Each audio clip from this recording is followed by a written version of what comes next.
Good evening, everyone. Welcome to the July 25th, 2019 Board of Directors meeting. In order to establish quorum, I'd like it if each director would state their name and their district, please. Start at that end. Van Ayer, at-large director. Karen Anton, Hunters Woods, Dogwood. Doug Britt, at-large director. Aaron Webb, Lake Ann College Director. John Mooney, North Point. Julie Bitzer, South Lakes. Kathy Baum, I'm the apartment representative. Hopefully on the phone at some point in time we'll have Eric Carr. Tom Mulcairn is out of country.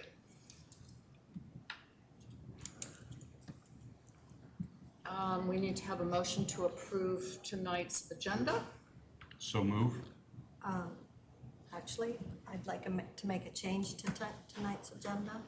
And that is in item G, Lake and Boat Resolutions. I would like to take Use and Maintenance Standards, Resolution number 11, off of tonight's agenda. I believe we still have a little bit more work to do to make everything in sync with other documents we have internal to RA.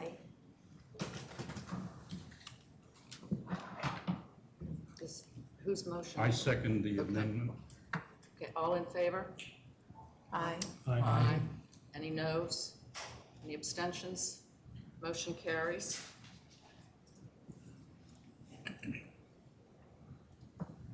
Okay, do we have a motion to approve the consent calendar? So move. Second. All the ayes? Aye. Aye. Noes? Any abstentions? Motion carries. Okay, it's time for member comments. I have one person on the list to speak. I think I should have at least another one and a third. Okay, Jeremy, we'll start with you. If you would please state your name, your address, and you have 3 minutes to speak. My name is Jeremy Novak. I live at 2005 Halyard Lane, and I've lived on the lake for 39 years now. I've talked about this many times. I still don't understand why the staff which are promulgating rules that limit the enjoyment and limit the use of boat owners throughout Reston instead of promoting it as they should be using it. For some of the items that you're having tonight, don't understand why you can't keep a boat, a john boat, a canoe on the lake overnight. Beautiful weather, it's not raining. I want to just tie it up behind my house instead of having to take it off every night. That's kind of ridiculous. Secondly, I'd like to ask everybody on this board, how many of you have your Reston membership ID with you? That's now going to be a requirement. If you're going to go on the lake, you're going to have your Reston membership, not a Reston address, your Reston membership ID, so that can be checked. That's kind of ridiculous. There aren't such a thing. Secondly, restrictions for events on the lake. It's written up for what it should be just swimming events, not all events on the lake. Having to have a lot of details and lifeguards and notifications it should be just for the swimming events that have a list of 15 items.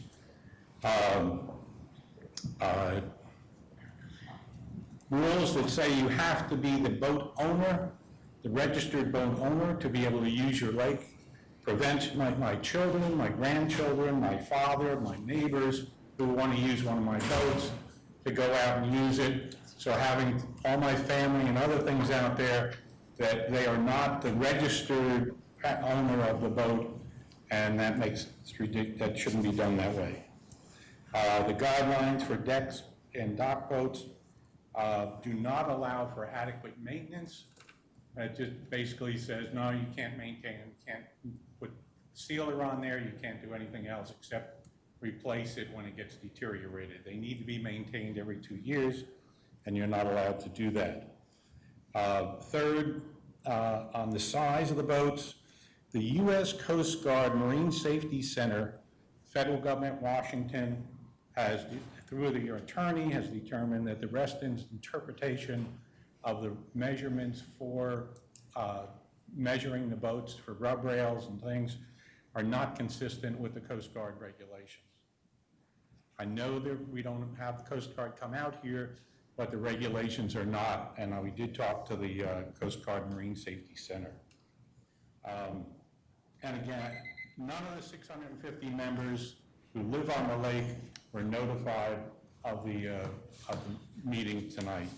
Thank you very much. Thank you, sir. Mr. Fleischman?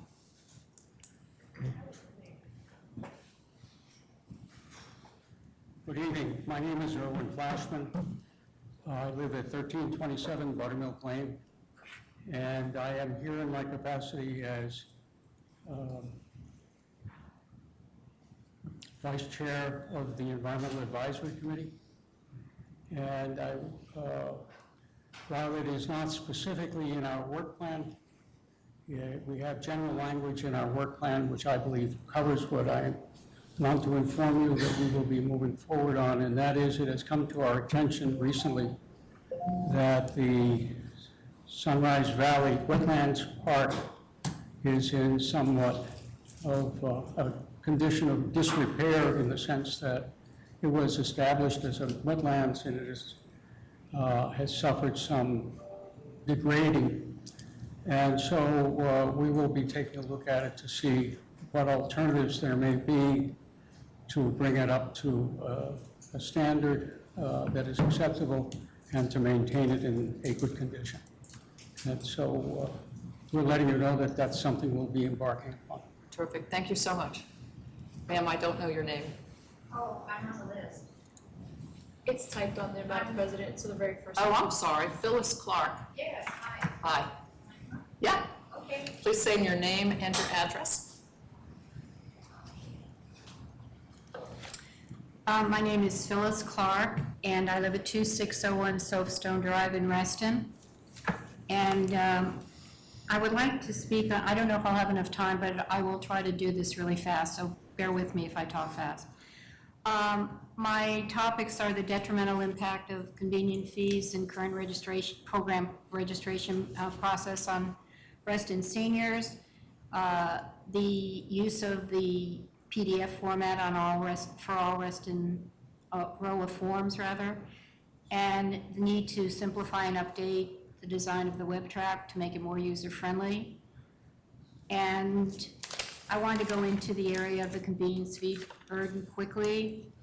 This convenience fee burden falls disproportionately and is a severe hardship on Reston seniors who are on fixed and limited incomes, not able to drive or have transportation, to ROA offices to avoid this fee, and who are often not technologically comfortable enough to use WebTrack. This convenience fee has had an unintended negative impact on Reston seniors. As a result, many Reston seniors are unable to participate in Reston programs and activities, especially designed for them. The cumulative annual amount of convenience fee money received from seniors is very small in comparison to the harm being done to them and the ROA senior activity program. The impact of the additional fee for many seniors is quite simply an unwarranted hardship on them and burden on ROA staff who must address this issue daily. This misguided ROA policy needs to be revisited and modified to protect Reston seniors in order to ensure their inclusiveness in Reston programs. The other thing I wanted to talk about is that I would like to request that a written analysis be done of the Reston policies and administrative procedures and fees negatively impacting Reston seniors, and recommended solutions to be completed and submitted to the board within 90 days. And I want to bring to the attention to the board that AARP has a program. It's called the Network of Age-Friendly States and Communities. It's affiliated with the World Health Organization's global program. And the ARP network helps communities prepare and adapt for demographic trends, an aging population, and an increasing urbanized landscape, which is what is happening to, unfortunately, Reston. I'm an original Reston resident, so I've seen it all. Basically, an age-friendly community is committed to improving the livability for Reston residents of all ages, first by developing an action plan and then by implementing it with the involvement of older residents. I understand you have an advisory committee I just saw, it's the 55-plus advisory committee to help and assist in this issue. But I think you can use ARP in terms of their network of age-friendly states and communities to facilitate and provide guidance on how to do, to help Reston adapt to the changing demographic trends that are impacting this community. The other issue is, and I think it's really I'm gonna sad. have that- to ask you to wrap it up. Okay, that so many of the seniors who live in Reston now feel left out, and it saddens me. And I'd like to ensure that many of the seniors who don't speak English well, many of the people in Fellowship House or in our subsidized communities just don't have the opportunities to participate. They're not near bus lines, they can't walk any place, and they have no one to provide transportation to enable them to take advantage of some of these programs. Thank you very much. Thank you. Is there anybody else? The next item on the agenda is, we need to pick a legal committee vice chair on, I'm sorry? Have we adopted the consent calendar? I thought we did that before member comments. I withdraw my vote.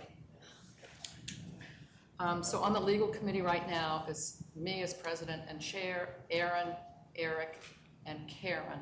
And we need to pick a vice chair. Eric's not on the, okay, I'm gonna nominate, I'm gonna move. I nominate, Oh, you are there. I nominate Karen Anton. I'll second it. Any comments? Any objections? Any objections? Are you okay? I'm fine. Okay, Can he say that name again, please? I'm sorry. Karen Anton. Karen Anton. Director Anton. All the ayes? Aye. Any abstentions? Okay, motion carries. Congratulations, Karen. Thank you. Wield your power carefully. Okay. Are we ready for, Sports Council expected he would be on the agenda till 7. you didn't tell him I run efficient meetings? No, we didn't tell him that. Could we perhaps, Can we take the next item, since their people aren't here? We're allowed to do that, right? Council? Move to, technically you need to move to amend the agenda. I'd like to move to amend the agenda to push item F after G. Second? All the ayes? Aye. Noes? Abstentions? Motion carries. Besides, it gets Will home earlier. Okay, the next item is the lake and boat resolutions. Will, how are you? Good, how was everybody's night? I'm Will Peterson, the watershed manager for Reston Association.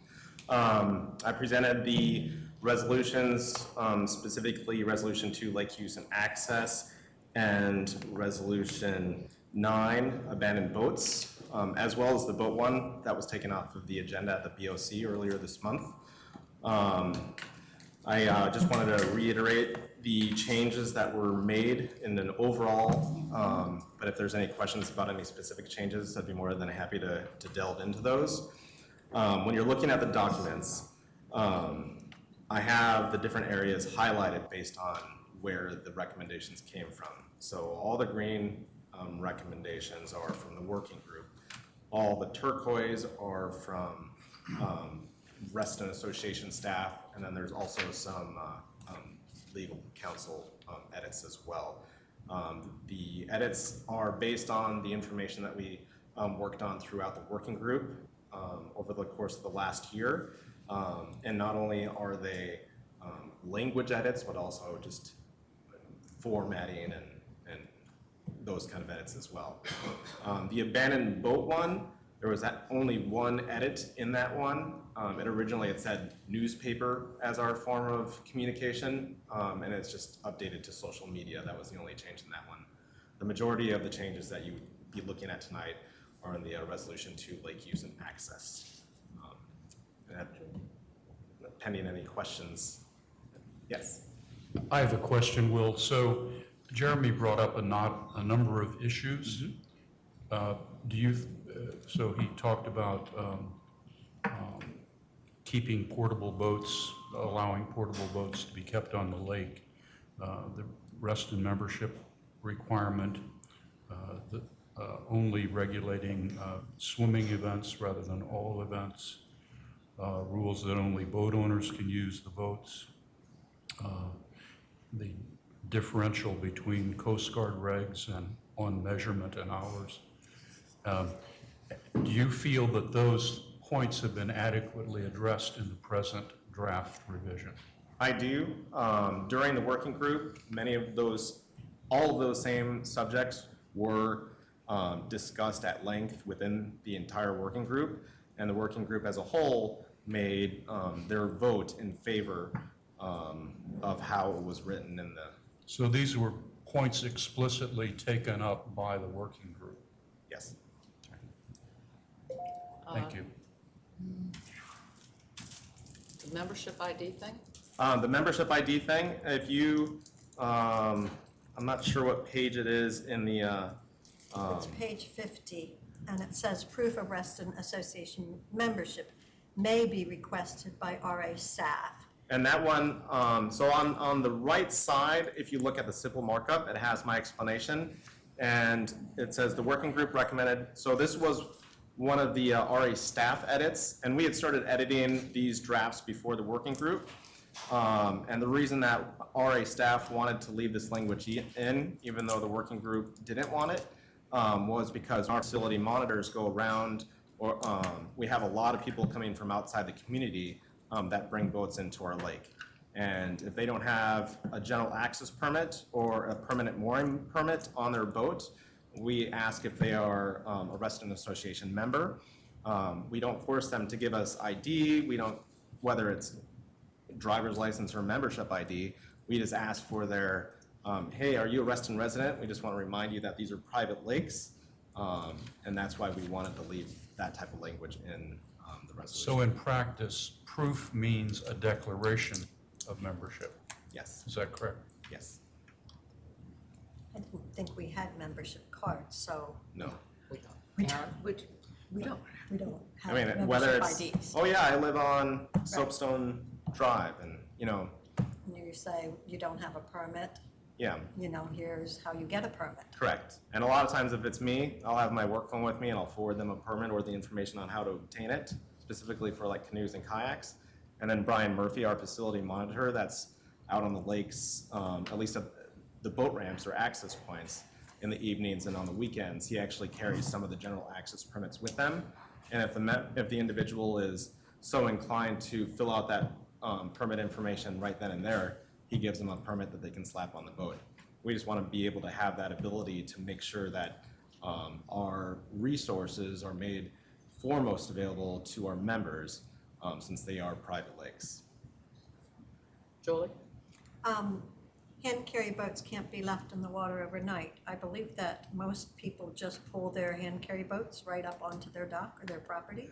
I didn't have the boats resolution up. That one I think is Is in the Boats. use and maintenance, which we defer. Though I do think it's on my page 50, hand carry boats. But it might be in resolution 11, sorry, let me look. No, it's in resolution 2, lake use and access. Yeah, We 1J. speak to J, right above 2. what paragraph is that? J. J. It is 1J under definitions. Oh, one day, Jay. Yeah. And all we say is they must be removed from the lake when not in use, and we've always had from October 31st to April 1st. Correct, and that was part of the discussion, and this language is part of the working group's recommendations. And the key language in there, it says it's intended for daily use. And then hand carry boats must be removed from lake when not in use. So during the summer months, if they're saying, oh yeah, I'm gonna use it again tomorrow, there's no issue. However, come October 31st to April 1st, which is when the lakes have snow potentially on them or ice, that's a lot of the times when people aren't really focused on their boats. We find canoes and kayaks and those types of boats adrift or on our dams a lot because they aren't being watched. So yes, definitely during the summer months, if we see someone's john boat or canoe, that's what we were trying to imply in that paragraph, that the main focus of when they remove the boats from the lake is from those dates that are specified of October 31st to April 1st. Aaron? So do we need to Excuse me, delete the word Karen. "and" there? Aaron, go ahead. So in relation to 6B, it's talking about the use of watercrafts by anyone other than the registered owner. We took the other resolution off the agenda tonight, but there was language in that one about a rental property being able to, a renter of the property being able to use the boat that the owner had procured. Correct. And I see these two in opposition of each other, so we need to adjust one or the other. So the owner, So yeah, help me understand the owner intent. in this is specifically associated with the watercraft itself. Okay. In the boat guide, it's more referencing if there's we have a couple of our boat owners that own multiple or there's a tenant that owns multiple properties, and they might have a renter in their property. Right.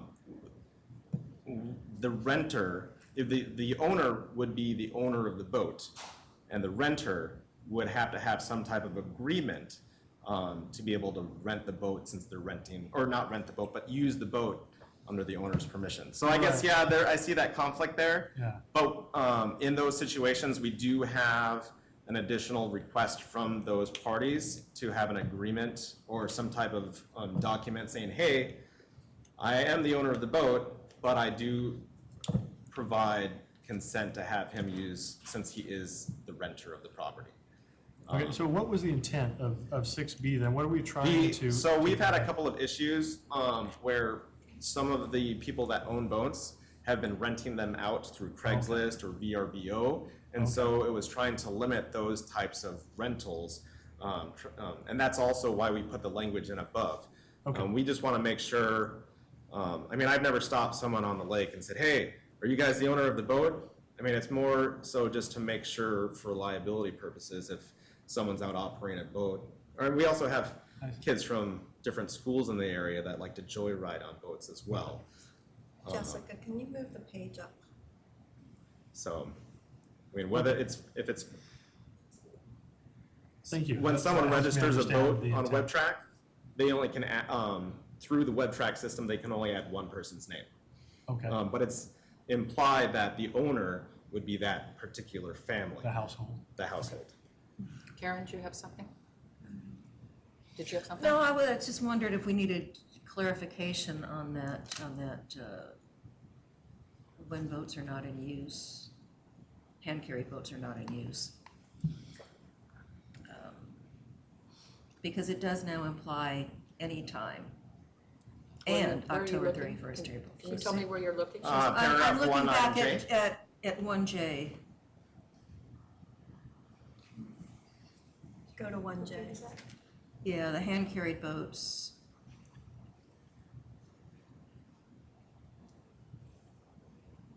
I mean, does that need to be clarified at all? The hand-carried boats must be removed from the lake when not in use and from October 31st to April 1st. What that actually means.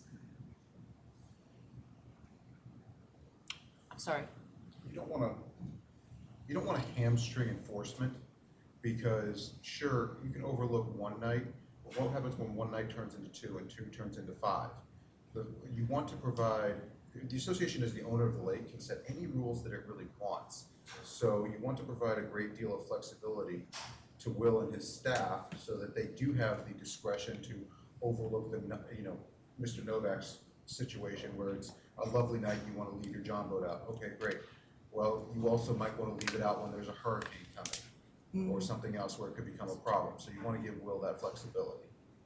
And just to pile on top of that, in regards to people leaving their boats out on the lake during the summer, we found some canoes and kayaks that are completely full of water, and I'm not talking about, it rained last night and we went out there, now there's water in it, but to the point where there's algae growing inside the boat as well as mosquito populations.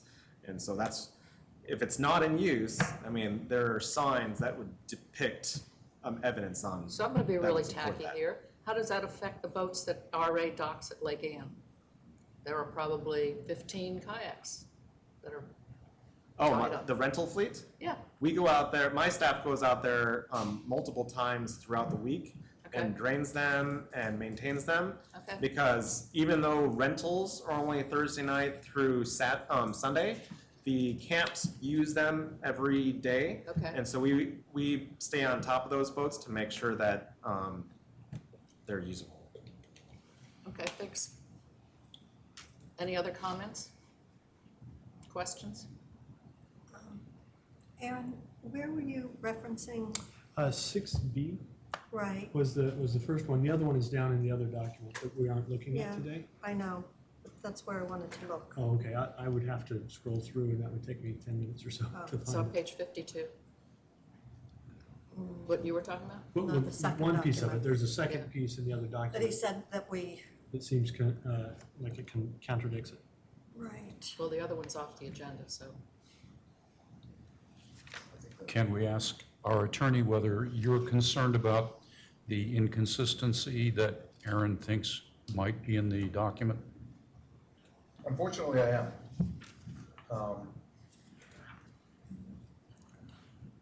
Can we fix it in the other document? I don't think so. What this basically says is unless the owner is physically present, yeah. there's no room for a designation through a lease agreement. So what would need to happen, I'd have to massage this language to provide for some sort of lease contract exemption. But as much as I truly hate to suggest this, I think it might need to be deferred. Yeah, I'm more concerned about making sure that while implied owner is the family, we'll call it the family unit of that home, that if you're not on the registration, the two names, that your children could use your boat. I wouldn't want to see it be implied that they couldn't. We could add language to the effect of immediate family and guests. I had an example about 3 or 4 weeks ago where someone lent one of their guests the use of the deck boat. The next day I had a phone call from someone down at an adjacent cluster saying, hey, there's a boat in my mooring spot. Yeah, I'm not suggesting guests. Yeah. And the person couldn't use the boat or maneuver the boat because they weren't didn't know it well enough, and so they just abandoned it on the dock and let the actual owner know, hey, I left it here. And so we want to make sure that the owner is the most knowledgeable person about that boat. And the one that's fiscally responsible, right? Yes. And as far as insurance is also Yeah, if it happens to damage anybody else's boat or our dam or the riser structure of any kind. I'd like to make a motion, if it's acceptable to my colleagues, to pull all the boat resolutions off the agenda tonight, and let's just come back at them in September when we've cleaned up the other one. Do I have a second? I would be willing to vote on the abandoned boats. Oh, okay. I will change my request and make it just for resolution number 2 and 11, I think it was. Well, 11's off already. Yeah, 11's off. So I'd like to pull resolution 2 as well, and only vote on resolution 9, abandoned boats. Do I have a second? I will second the adoption of resolution number 9. I move to adopt resolution number 9. Okay, so you moved, he seconded, okay. Any more discussion? Can I have the ayes? Aye. Noes? Abstentions? Okay, that motion carries. All right, thank you. Thank you, Will. Thanks, Will.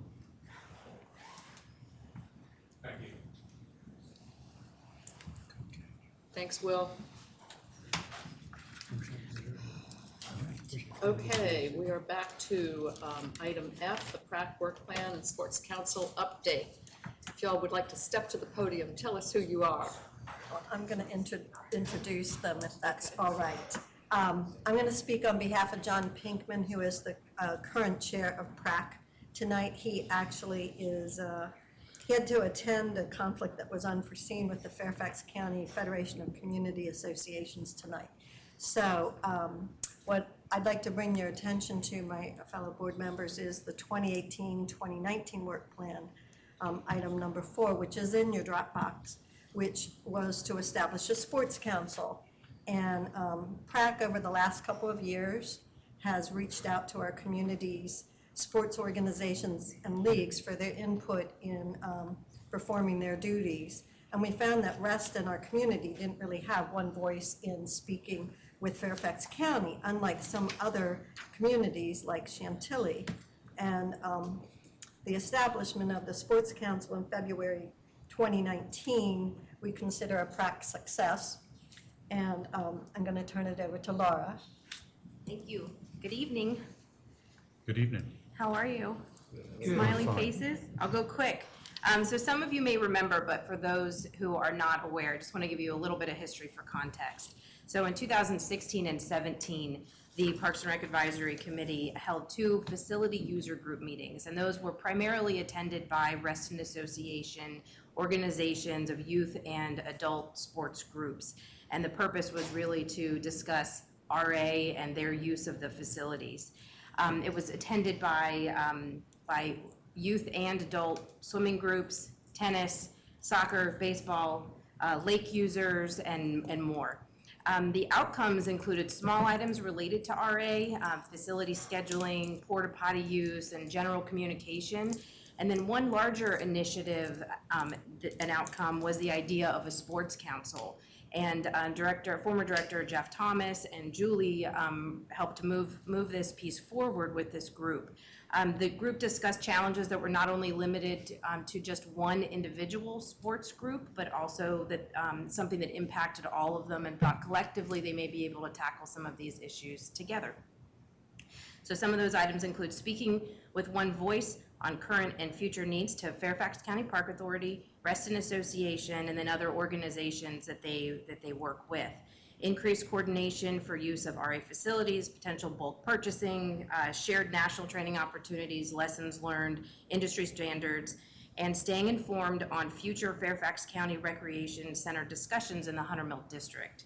So this past February, the Reston Sports Council hosted its very first meeting, jumping into the development of its mission, which is to create an organization that connects individual sports organizations serving those in the Reston athletic community, the purpose of which is to identify, discuss, and act in unison on interests relating to the Reston athletic community participants, to include their athletes, coaches, and volunteers, and the fields and facilities. Cohesive participation and support from all youth and adult sports will serve as a forum to share experiences and best practices, intellectual and tangible resources, and creative problem-solving systems and approaches to challenges in an ever-changing environment. But most importantly, to serve as a body of vision and voice for the athletic community in Reston, as well as the Hunter Mill District and Fairfax County. So it's my great pleasure to introduce you to the recently first appointed chair to the Reston Sports Council, Jeremy Lee, who is a very dedicated youth organization leader and volunteer.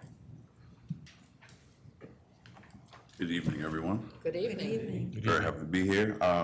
As Laura said, my name is Jeremy Lee. I've been a Reston resident for over 20 years now. I've raised... Could I ask you to give us your name again and your address? Yes, Jeremy Lee, and I live at 11224 Chestnut Grove Square in Reston, right off of Wheelie Avenue, very close to the Silver Line stop. As I said, I've been a Reston resident for over 20 years, raised my children here, coached multiple sports. My children played sports. I even coached at South Lakes for a short time. So I'm very happy to be here. First, I wanted to thank the board for helping us see this initiative through with the Parks and Recreation Advisory Committee, and for your continued support and resources. When I came on, Laura made me aware that there had been other attempts to make this happen, so I'm hoping that this time we'll, make it a lot more successful than in the past. The Sports Council represents 13 agencies, and we continue to grow as we get discover more sports agencies in the Reston area that serve our constituents. Of those 13 agencies, we have over 6,000 participants, the majority of which live in Reston themselves. The council is currently working on a structure with a recently elected executive committee and organization through Operation Handbook and bylaws that we are currently working on. As Laura mentioned, one original objective of the Sports Council was to speak as a single voice to RA, Park Authority, and Fairfax County Athletic Council on the needs of the participating organizations. I'm pleased that the Sports Council has already begun this work through our Fairfax County Athletic Council Hunter Mill representative, and discussions will continue. We hope to work collaboratively with RA on facilities, amenities, and use by Sports Council and their respective participants, and are aware of the reserve study and annual budget process that you hope to take active part in with those organizations. And thank you. Thank you. Jeremy, do you all have a website? Not yet. Okay. That was an agenda item at our last meeting, and I'm working with someone right now on a subcommittee to get that going. I have a couple of questions. So, could you state again the name of your organization and how it is related to Reston Association? We are the Reston Sports Council. It was originally formed with RA. John Pinkman was the original organizer of the group. Our association with Reston Association is, I'm not sure how to exactly classify it, but. So what the Parks and Rec Advisory Committee did was help facilitate the creation of the Sports Council based on those facility user groups that were held a couple of years ago. And so the Sports Council is now taking on its own body, its own organization. And on it sit a representative from the Parks and Rec Advisory Committee to help be that Reston Association representative, but it's its own entity. I would just like to mention that I always like to see how we can encourage sports within the Reston community, but I do want to caution that any obligations made to your member organizations, if that's being considered, goes through the board and goes through the proper vetting procedure. If you don't understand what I mean, it has happened in the past that the community has brought to our attention that sometimes some organizations are short of being promised, being offered certain rights on certain RA resources that's actually owned by the community.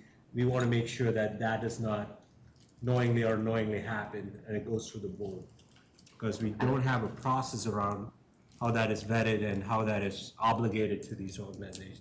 That's a good point, and I think that's one of the reasons why there's a member from the Parks and Rec Advisory Committee that in its charter works on the facilities and lands and recreation amenities that RA owns, so that there is that conduit between the Sports Council to the Advisory Committee. I attend the meetings, and then Director Britt and Director Bitzer will bring that information to the board.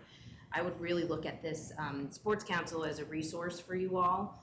You have a large group of RA members that are part of these organizations that can help you with information on your capital projects list and what amenities and facilities you need. And maybe there are some potential partnerships, should they, need additional amenities, a dugout or something of that nature. So I would use them as a resource too. Larry? I would just add one point, Ben, that something you may not be aware of. We have, by resolution that the board established years ago, is that only Reston-based organizations can get contract time on our facilities.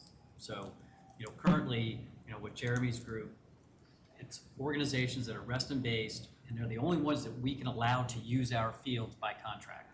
So I think that's an important distinction, that we're not contracting, because we're not allowed to, with people from Great Falls Little League and things like that. So I just think that's an important distinction.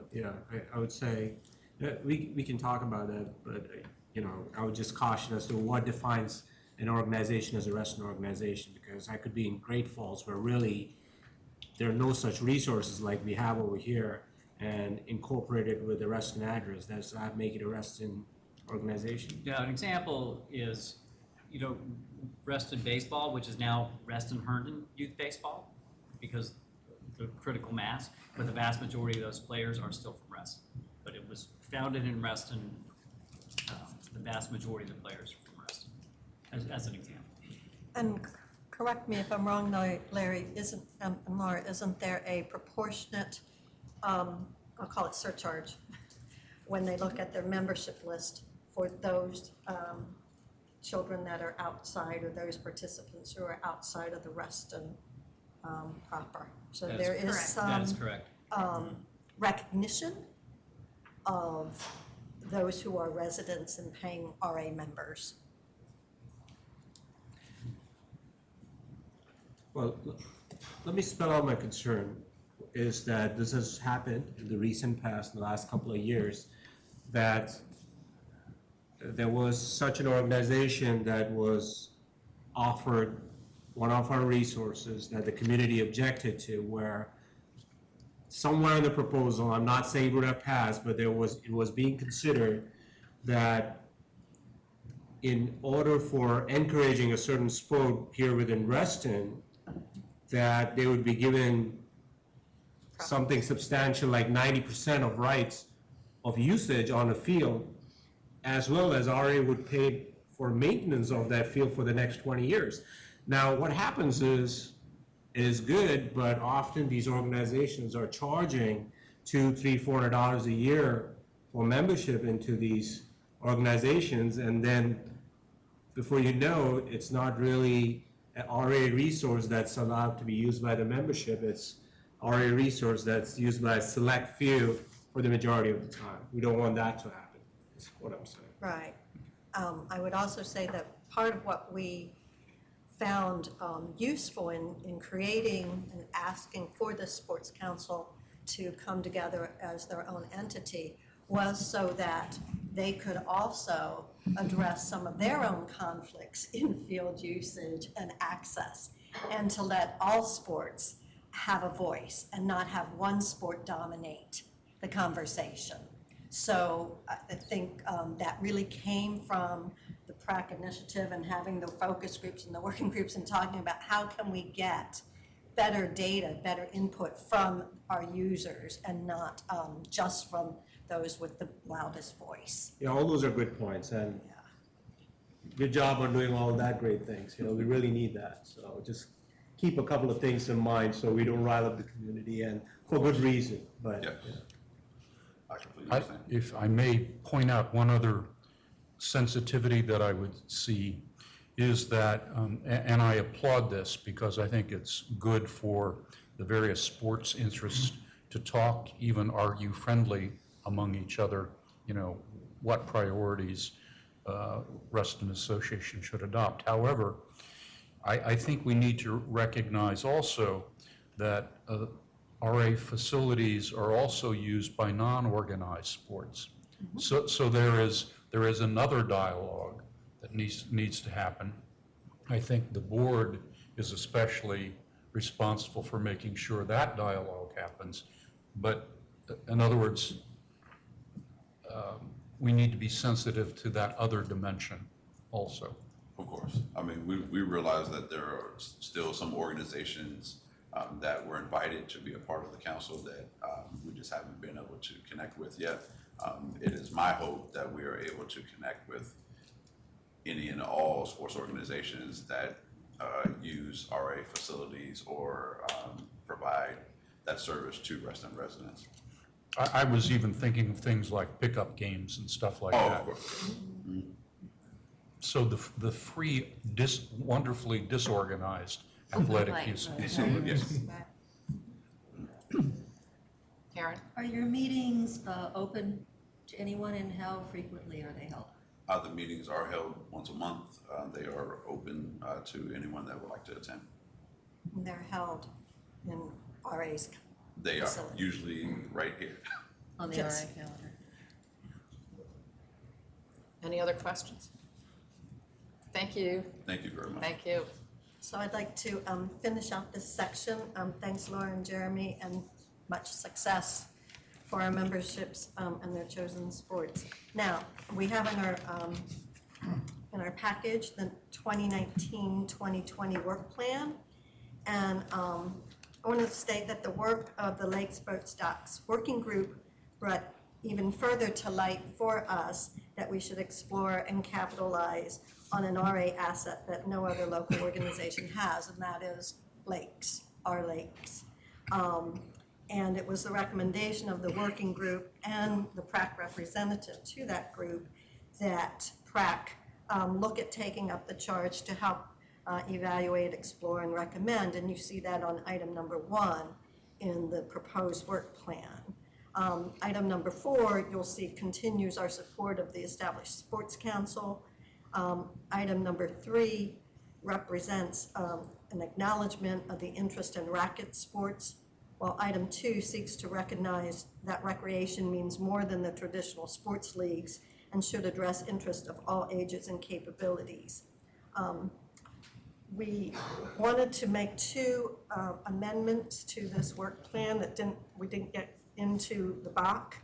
And in item number 1, we'd like it to read, evaluate the recreational opportunities available on and around our lakes and how members and residents can access the lakes. So the addition of members in that item. And then in item number 3, it was the desire of the PrAC committee to remove item 3A, which speaks to facilitating and hosting focus groups. And the reason for that is PrAC is going to work with RA and RA staff in the how, and to define that it be by focus groups we felt was premature. And we knew that there was some activity happening through the strategy and the branding exercises that we'll be doing throughout the rest of this year. And we take our lead from the board on that point. So those were the 2 changes that were requested to the current work plan. And I just want to note that tonight in our consent calendar, we confirmed 2 new PrAC members, one who came from the Lakes, Boats, Docks, Beth Rinker, and she was very instrumental in that group. And then also Terrence, and I misplaced his last name. Sorry, Terrence. McCarthy. What is Terrence McCarthy. That's it. And he was very interested in the racket sports and helping to get that from a grounds up perspective. So I think that there'll be great additions to the working group. So I would like to move that we accept the work plan as amended with those 2 items I suggested. Is there a second? Second. Any discussion? Oh, I'm sorry, James. Any discussion? So I'd like to comment about number 1. I would be much more comfortable taking this out of their work plan and creating a work group with very specific guidance and a time period that they should function in. I think that's why we have kind of working groups. But this gives them like a year to do things, and I think we would really be more interested in coming up with something sooner. Whether or not we could get it into any kind of budget documents is probably not here, but Julie. I would recommend that we continue with the way it is. We put May simply because we didn't know how many people and where we were. The current plan for the September meeting is to meet with RA staff on some of the ideas they've already got going on lake optimization and to support that. So I think that there's some budget items that are already forthcoming, and this was the priority item that they felt they wanted to tackle. So if we'd like to change the completion date, the group was very excited about having this as their primary focus to kick off their meetings come September. So I think that they would be happy with a completion date change if you all would like activity sooner. Any other comments? I think leaving it with the PrAC committee will streamline. We wouldn't have to staff up and organize and all of the extra bureaucracy, as it were, that goes around creating a new working group. But I think it would be nice to have an answer sooner, especially if the PrAC committee is excited about that one. We can get them to drill into that a little more.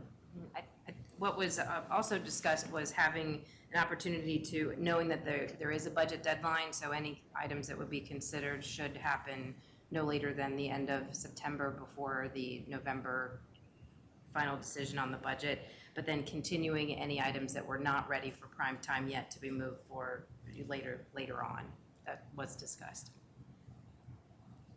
Any other comments? Okay, let's call it a vote. All the ayes? Aye. Aye. Noes? Me? Abstentions? Motion carries. We'll tell them to hurry up.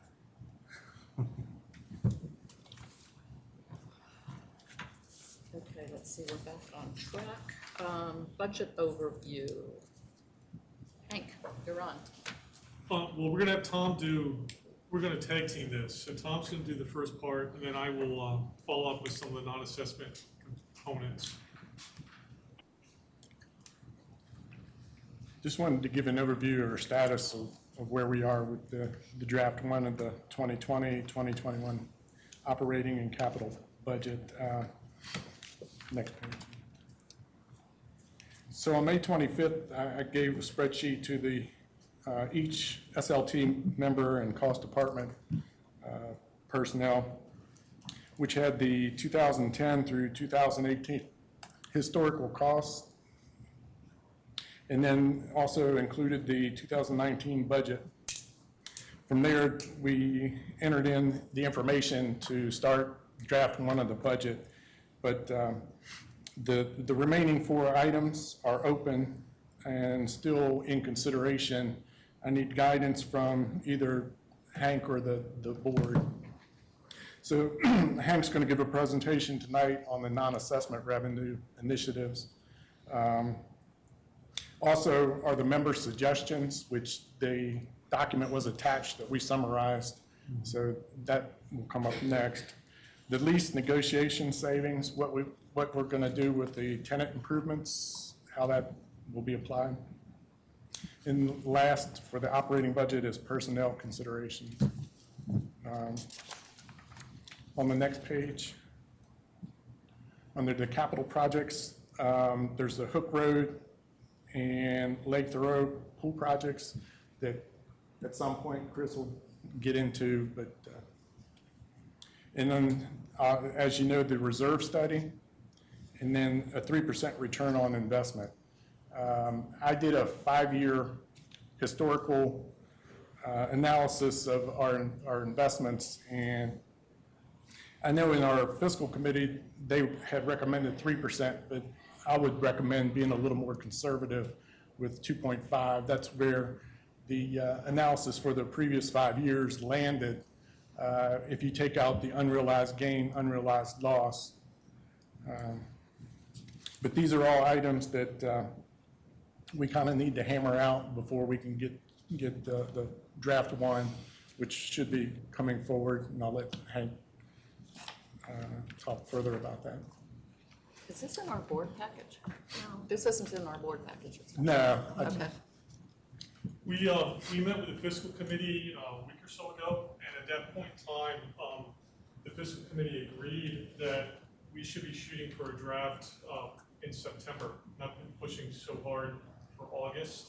I think the next fiscal committee meeting is September 18th. So we're pushing to have your first draft of your budget prepared in your hands prior to that. So and I think we're also having a joint board fiscal meeting in August where we'll be talking more about where our progress, but the first draft would be in your hands in September. The other thing we've been looking at, and we'll be tied into all of Tom has presented about, is looking at non-assessment revenue. Essentially, we know that we have to look at non-assessment revenue. We are right now talking about adding a grant writer as a personnel for this coming budget, potentially. Everything I'm talking about right now is potential, things we're thinking about.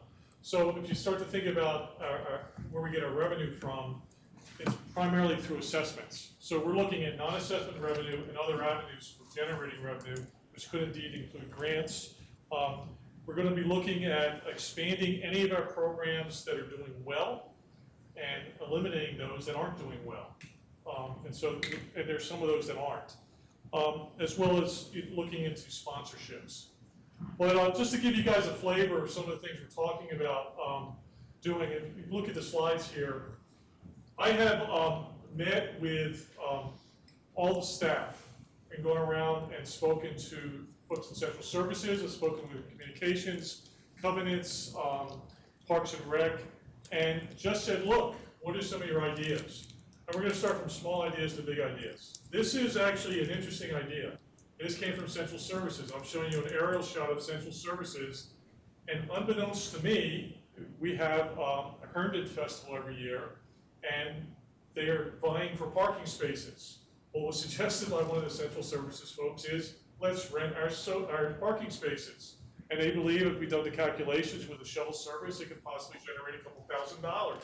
So that's a small one, and but it's a great idea, and I applauded the folks that came up with it. We're already looking at some of these things. We do not serve concessions at our pools and our tennis courts. The one in the upper right-hand corner that looks like a shed could indeed be a typical concession stand that we could install at our more popular or attended swimming pools.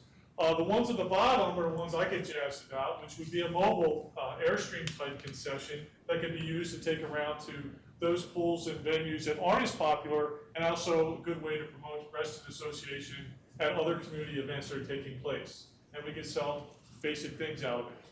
One, it would meet members' needs of having refreshments at our facilities, and also to be able to generate a little bit of money, and also be a fun way to promote Reston.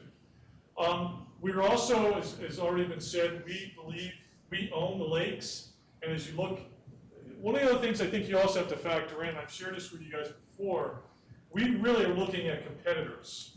What do our competitors have competitive advantage over us on, and what don't they? We own the lakes. That's our biggest competitive advantage. So we're looking at other ways to generate revenue on the lake as well as provide services to our membership. This happens to be a very popular thing that's happening around the country. And this is called a pedal pontoon boat that there's several of them down on Potomac right now where folks come, they bring their own beverages, and they pay for a tour. So, and they pedal while they're doing it. Some bring alcoholic beverages, some bring other sort of beverages, but they pay for a tour. We are actually getting prices on boats like this that would fit our guidelines. Whether or not they would work. Make sure it's Coast Guard measurements. Which limits how much money we can make, so there's been some creative ways of how we might do it, but just sharing with you, we're getting some ideas of bringing some fun and being an opportunity to be able to tour our lakes. These boats would indeed come with a trailer, so you can actually do the 3 lakes that we currently let people navigate on. We also are looking, again, at our water assets and specifically looking at and talking with staff, and we'll be talking much more detail. Is it time for us to have an RA water festival or somehow a Reston associated spots and celebration that takes advantage of our lakes? This is an image I've shown, I think, a couple of times. This is called Fire and Water in Providence, Rhode Island. It's been done and duplicated around the country and other properties, other facilities that have waterfronts where they bring in music and turn it into a festival, and they do something by having these braziers, I think I'm pronouncing it correctly, I'm trying to at least, floating on water and loaded down with firewood. We have basic plans, what they would look like, how you assemble them. Central Services is looking at constructing a prototype to see what it might cost us to build, manufacture, and see if it makes any sense to think about using these in perhaps Lake Ann or some other facility. So again, it's in the thought process. We also are looking at whether or not we should be able to open up through perhaps a lottery system or a small segment of having people that don't have waterfront property or are not necessarily a resident, whether or not we should permit a limited number of boats to come in onto our property, come onto our lakes. 10, 20, 30, 40, 50. We're looking at seeing if that makes any sense. And if they would indeed take place, we have a boat ramp on Lake Audubon and I believe also on Lake Thoreau where we could offer this service. The other aspect, again, of looking at the lakes is it's been suggested that we have a kayaking fishing tournament or some other sort of fishing tournament, as well as for those folks who do not have lake access to develop storage racks where if you would like to, if you have a kayak but you don't want to keep throwing it on your car, you're a member, we would provide a storage facility for a rental fee where you could potentially store your kayak, lock it at your own risk, but it would be near the water. The other thing that we do know that we're doing really well with, and that has to do with the lake house and rentals for weddings and other receptions. What is being suggested, let me just come a little closer so you can see specifically what we're talking about. I've been in the wedding business for several different venues where I've had the responsibility and authority to lead. One of the things that we think need to happen is we need to make our, did you do that or did I do that? That's very good. Need to make the lake house more accessible to larger number of volumes of people, as well as give them better photo opportunities. And what's being suggested here is a dock. Can you go back? A dock be added to our existing deck so that no one else can get on that dock, not to put a boat, but to do wedding photos. Also, it's been suggested that we acquire, whether we rent, purchase, or whatever, a tent that would allow us to expand and almost double the capacity of the lake house for rentals, utilizing the grass area there. Wedding business is a huge business, and we're doing very well with the lake house right now, and we think the lake house needs to be enhanced to increase that business. In addition to that, we also are looking at Brown's Chapel and whether or not it needs to have some improvements so that we can make that whole complex. I think you all have been out there, very familiar with it, but the whole notion of utilizing Brown's Chapel, as well as going up to the lake house, maybe even have a horse-drawn carriage so you can take people who got married at Brown's Chapel and then indeed go to the lake house. That would require a little bit of improvement, probably a significant amount of improvement, but it's still, it's an asset that we currently have that we are looking at and seeing if it makes any sense to move forward with in the coming year or years. We also have asked, because pickleball has become a very popular sport, we are actually getting pricing on converting one tennis court on the north side and one tennis court on the south side. One court can be converted to 4 pickleball courts. So we're looking at that and whether or not that would be something to basically support the appeal of pickleball right now, as well as there are tournaments that can be offered. There's ways to generate revenue through that sport. And as we have an aging population, pickleball is becoming more and more popular because it's easier on the knees. The other thing we're looking into is whether or not we have the ability to do a sailing school here. And sailing school, especially for young folks, is a very popular thing. It also generate a significant amount of money. The center photo shows what are called optimist dinghies, which are dinghies that are usually used for younger students. The ones on the right are indeed showing what's called a junior Flying Scot.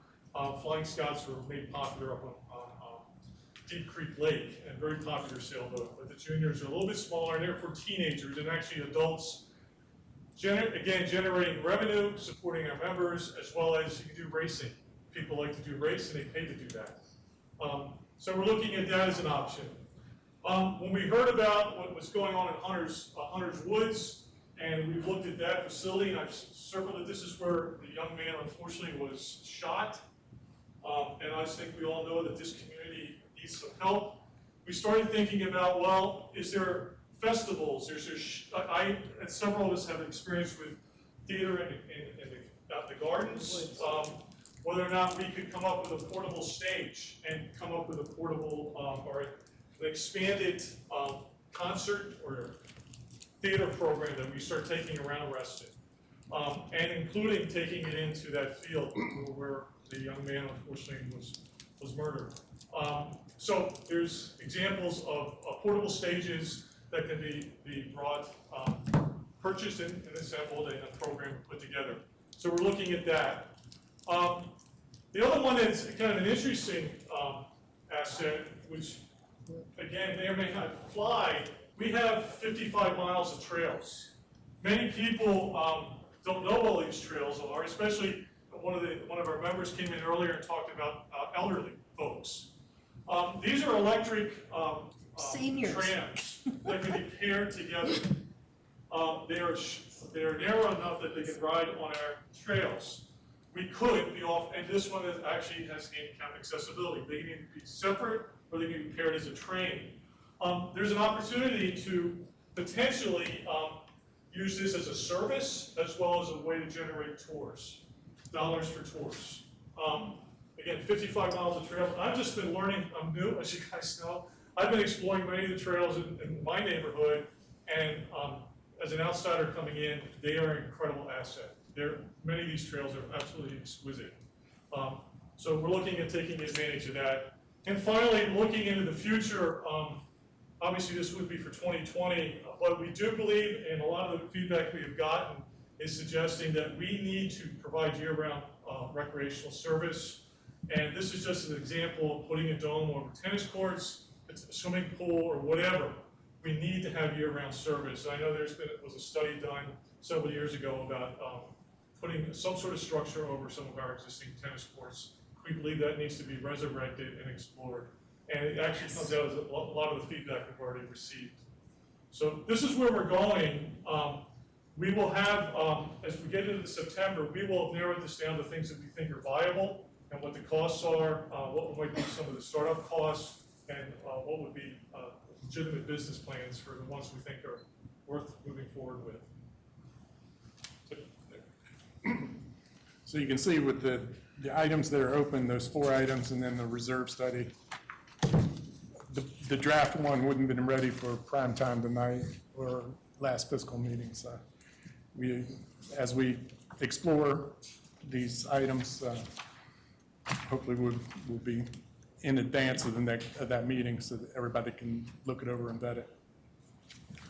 Okay, you're going to stay up there and do the treasurer's report? Are you Yep. still there, Eric? I guess. Yeah, I'm here. We're going to let Tom do the treasurer's report, okay? Yeah, I'm listening. Go ahead. I ask one quick question. I think you already did the suggestions, right? Yeah. That are in our package. I thought that we'd gotten a suggestion from South Lakes member about possibly adding something to the Lake Audubon pool area for tots. Larry, do you remember that request? For the playground? Yeah. Yeah, I don't think they ever got one in. The actual He sent me suggestion. a copy of what they submitted, so. Is it just an email, or did they submit the form? I don't know, I'll have to look, but I Okay. didn't see it on the list. And state it again, what is it? There's some families around Lake Audubon, at the pool, Lake Audubon pool, that there's not any, I'll call it tot lot, or smaller children area to play that they can easily get to from that end of our district. And the thought was that perhaps there could be some accommodation at the pool to provide for some equipment or facility. So, We'll definitely add that then to the list. yeah, I'll look for the email and send Okay. it to you both again. I don't know if he submitted a form. Okay. I sent him the form. I don't know if he submitted the form. Sorry, thank you. All righty. On the summary page, the 2019 year-to-date actual revenues were $17,265,000 compared to the 2019 year-to-date budget of $17,023,000 for a favorable variance of $242,000. Non-assessment revenue accounted for approximately $182,000 of that variance. 2019 actual revenue compared to the 2018 actual revenue for that same period was $16,709,000. This is a favorable increase over that prior year of $556,000. Then on to the 2019 year-to-date actual expenses were $7,021,000 compared to the 2019 year-to-date budget, which was $7,396,000 for a favorable variance of $375,000. On to the next slide. So moving on to cash, as of June 30, 2019, cash was at $16,907,000 as compared to the June 30th, 2018, which was $16,453,000. So you can see it's kind of comparable from year to year. And then our cash spend for the month of June was $1,045,000. Next slide. As you can see, most of the increase in the revenue was generated from covenants, lake house, and land use. And these variances are permanent. So going forward, we should be positive, approximately that $200,000 in revenue. And then most of the favorable variances in expenses can be explained from positions left unfilled and less usage of legal and professional services than had been budgeted. And this should be permanent as well. Tom, could you comment on the decrease in camp revenues? Was there a specific part of the program that suffered more losses than others? Good thing Laura's here. I'll let her touch that question.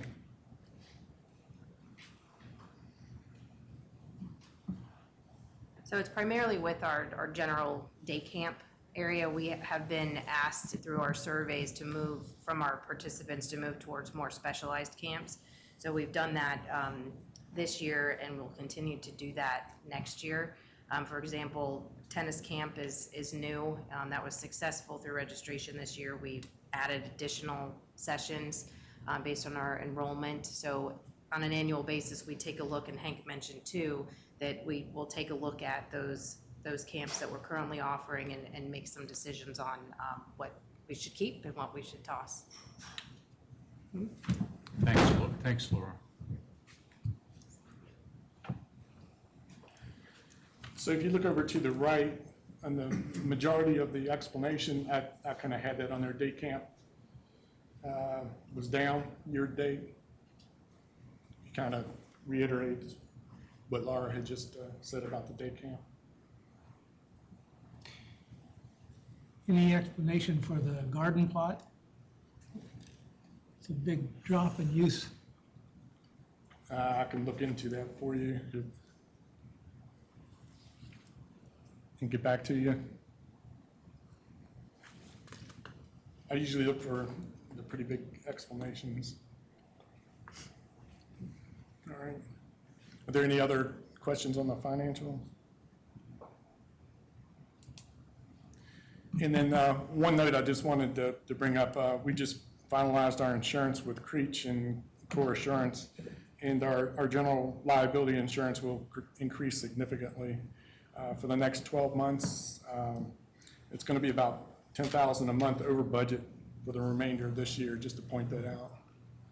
The normal policy ends May 15th, but we were in negotiation, Hank, Larry, and Tony, so it got extended a month. So going forward from July on, we'll see unfavorable variance on that line item of $10,000 a month. Just wanted to point that out ahead of time.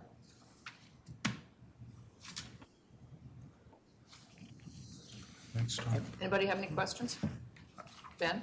I just want to make one comment, not only heard by the board, but by the membership, that the non-assessment revenue generating ideas that were presented today are something that the staff is going to come up with as per the policies that we have decided on. It's going to be, I believe the amount is $5,000. If there's a cost to a program that's over $5,000, the staff is going to present to the fiscal committee a cost-benefit analysis, because these programs are meant to generate revenue.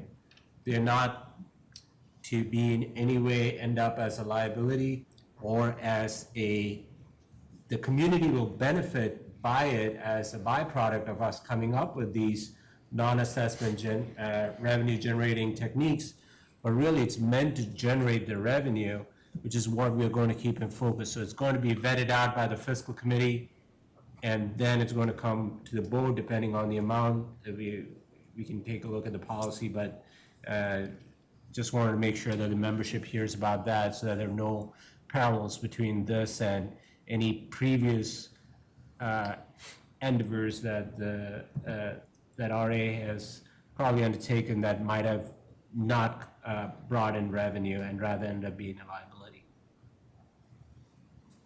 Any other comments, questions? Eric? That is consistent with our resolution 7. Eric, you're not coming through very clearly.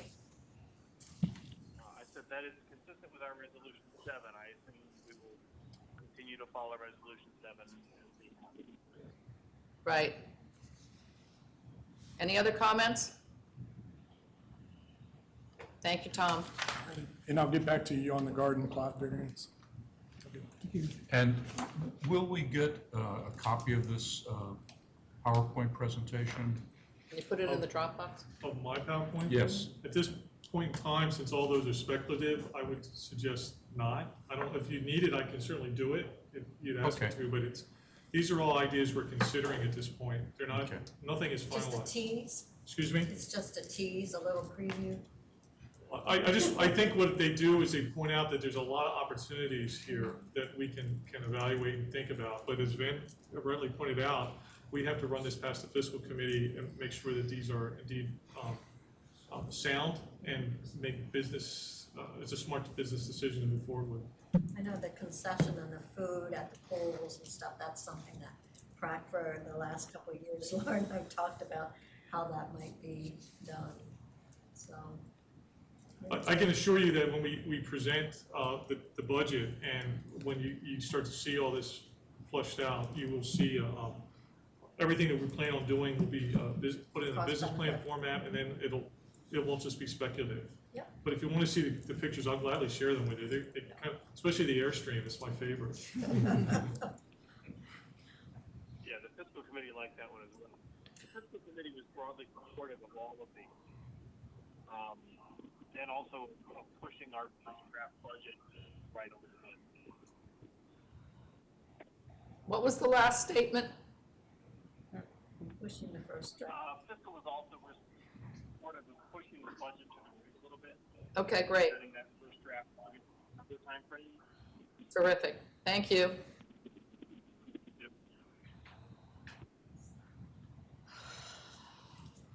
Let's see.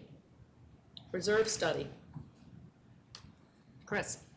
Good evening. I just want to give you a really quick, brief update on the reserve study. Unfortunately, I do not have a finalized report ready for you tonight, but I will kind of give you an update of where we are right now and a schedule where we plan on actually getting this final report to you. So this is the updated schedule. Right now, the vendor is integrating the second round of staff comments. I'm hoping to get those comments integrated by Monday next week. From that point forward, it'll require another round of vetting and review by staff to make sure nothing else was missed as kind of a final scrub before the DMA puts together the final report. We hope to have that report prepared and ready and sent over to you by the 9th of August. So this should give you ample time to look through and review it before we start getting into the main meat and potatoes of the budget review process. But to kind of give you a quick insight of what we have completed thus far with the reserve study. So we've completed 3 weeks worth of field surveys and guided site visits with DMA, 11 weeks worth of off-site analysis. We've identified over 1,200 capital assets, an additional 600 non-capital items, which are below 5,000, but they do end up rolling up into a larger capital project, such as during renovation. So we've collected all of those little bits and pieces as well.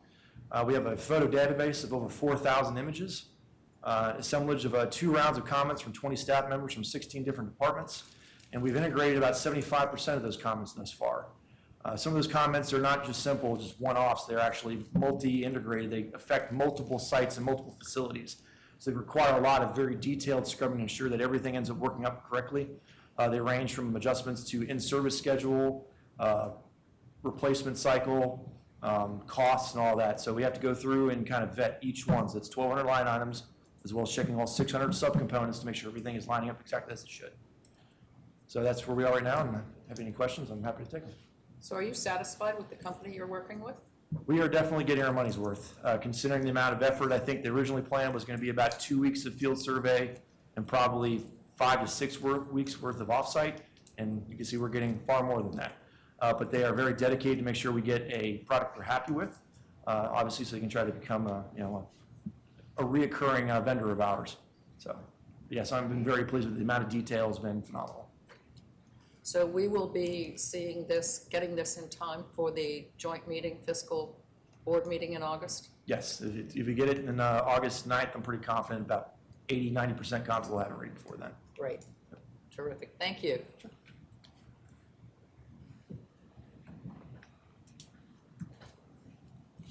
You're back up again.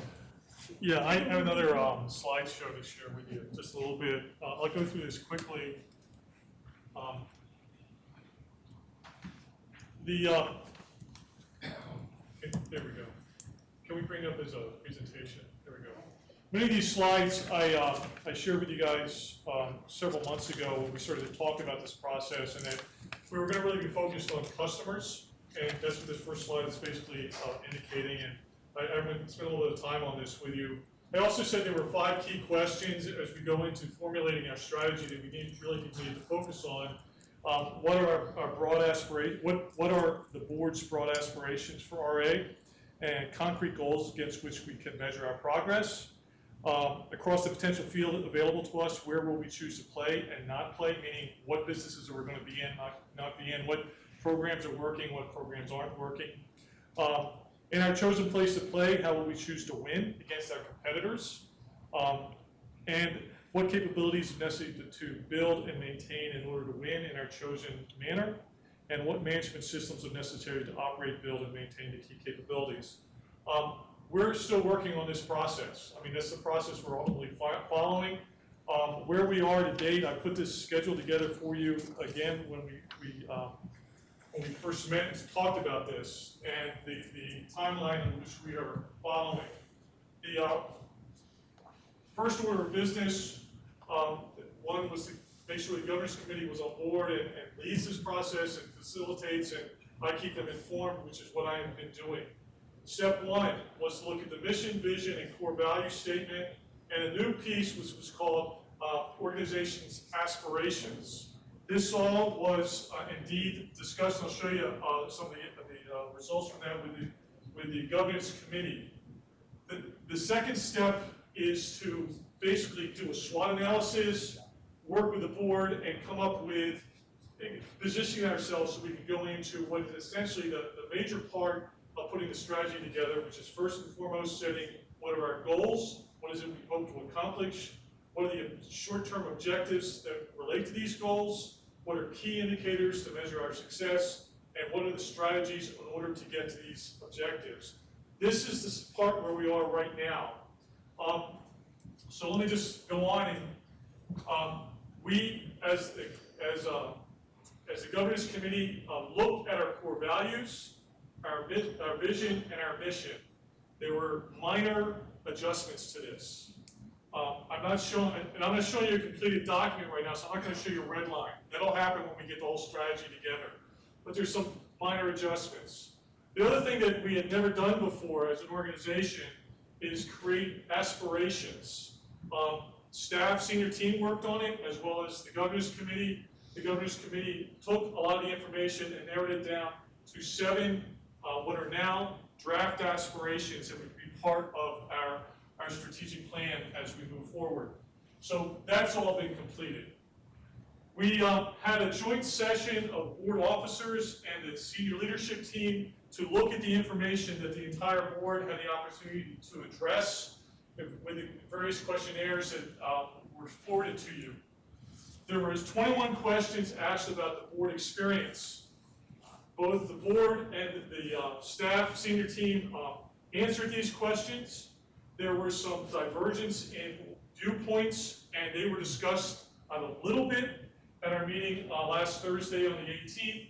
And there's some time that we're going to need to get together and continue to ask these questions. But this questionnaire helped us set an understanding of how the board is feeling about itself as a board and whether or not that's really a goal that needs to be addressed as part of the strategy. The other thing that happened is the board was asked to address 5 basic questions.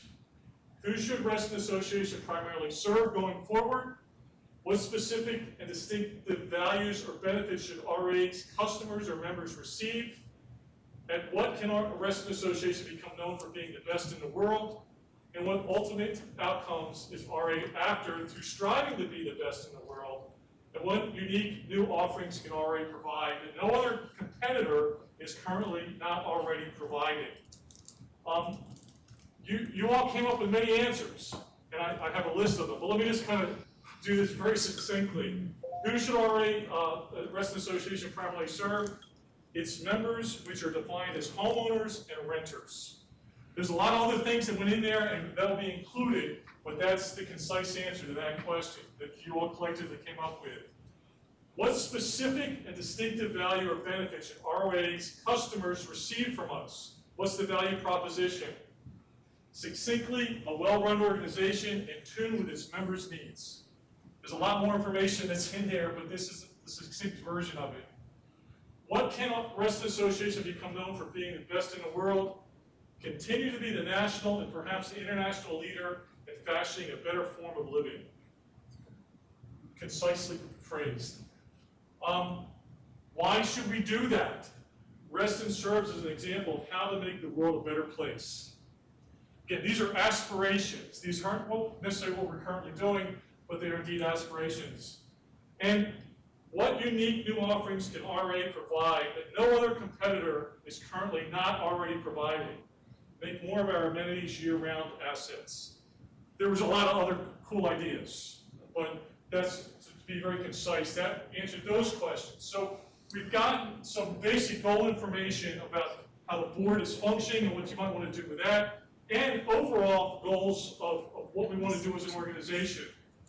You all, as a board and senior team, also put together a SWOT analysis and what we also call a TOES analysis. I will make this available to anybody who wants to see it. John, I know you probably want some copies of it. But we did it as a summary of the board's perspective, as well as a summary of the staff's perspective. They mirror each other fairly nicely. And there's a lot of information here that's helping us shape where we need to go. We then, on the 18th, looked at what is called a business model canvas. And specifically, I asked the group to look at 4 specific questions.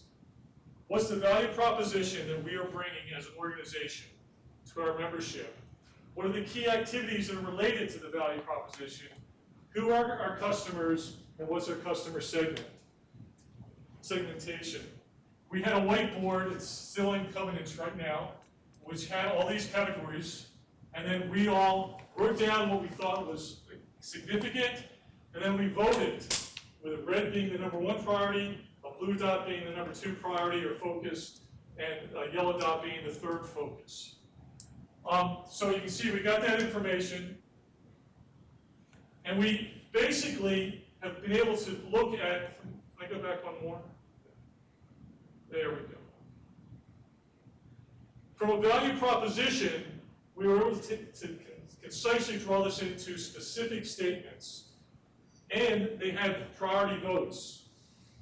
So what is the value proposition? What value do we at Reston Association deliver to our customers and members?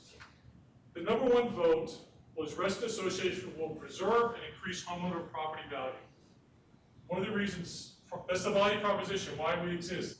There's others that are just as important. They will be included in our strategy thinking. But then it went on, well, what are the key activities to doing that? Significant votes, both at the top. This one was interesting because it didn't have the top 1 priority, but it overall had the most votes. 2 significant outcomes that came out of that question.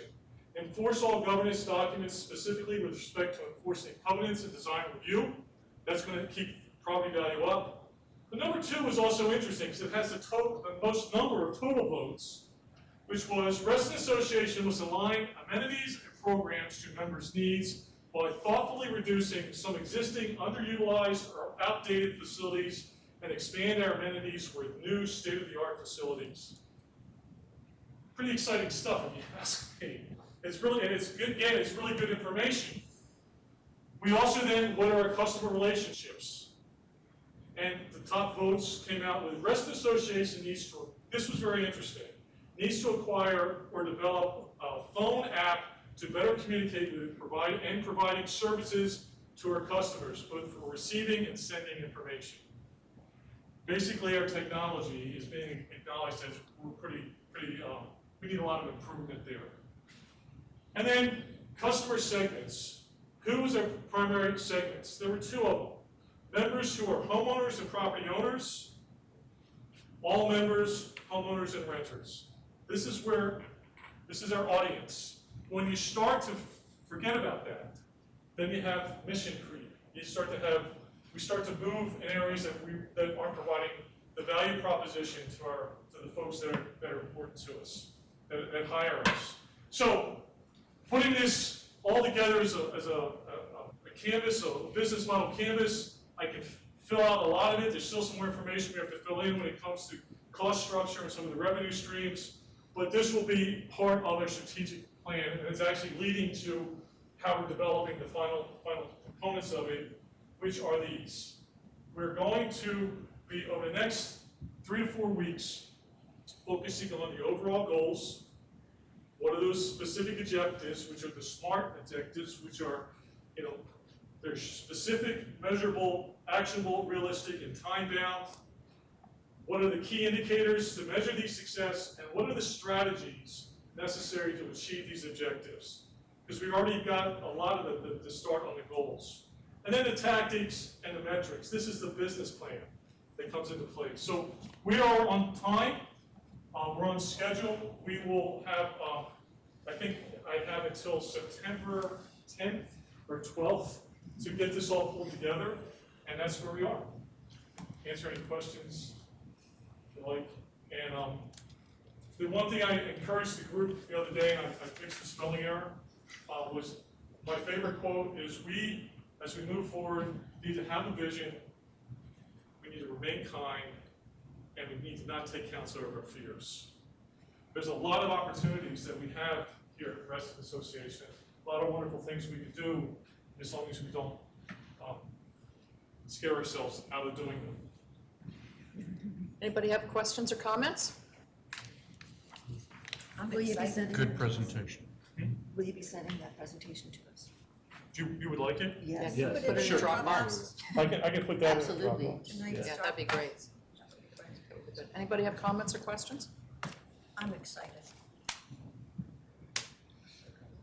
God, this is a really quiet group this evening. I was thinking about the Very. first draft aspiration was about being proud of our I'll read the aspirations if you'd like. And, you know, hearing some of the things we've said, and I know so many members have said to me, you know, we're a homeowners association, let's take care of our homeowners and the amenities and the assets that we own. That's what the corporation's about. Right. So it was interesting to see that reflected. The 7 draft aspirations, and again, this came from the governance committee.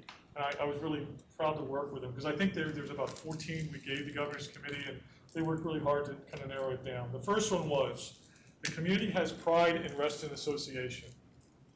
That's the first aspiration. Second aspiration, RA is viewed as a workplace of choice by current and potential employees.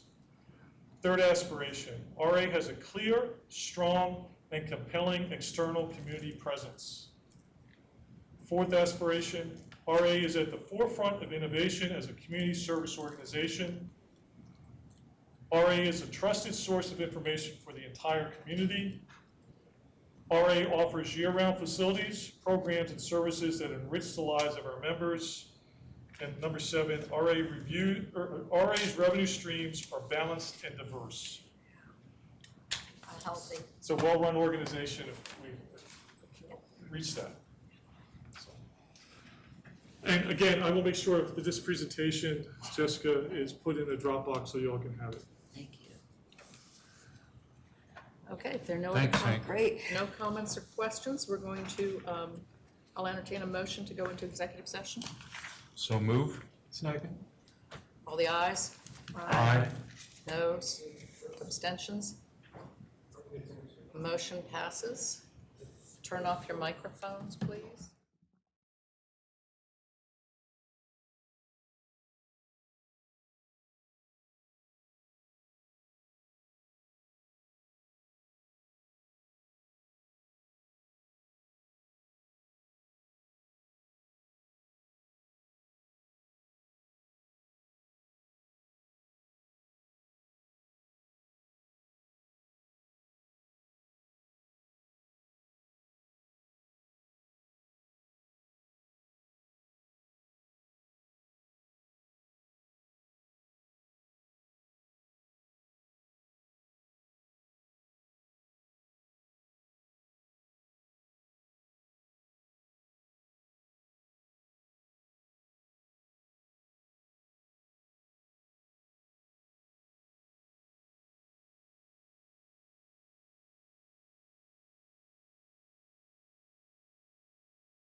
right, we're now back in session. There's an echo. Madam President, I move that the Reston Association Board of Directors certifies to the best of each member's knowledge that only those matters appropriate for executive session of a personnel, contractual, or legal nature were heard, discussed, or considered by the board during executive session. Do I have a second? Second. Thank you, Doug. All the ayes? Aye. Noes? Abstentions? Motion carries. I would like to move that after a competitive bidding process and in accordance with the association's policies on purchasing and procurement, that we approve the service agreement with the brand consultancy as presented in the executive session. Second. All the ayes? Aye. Noes? Abstentions? Motion carries.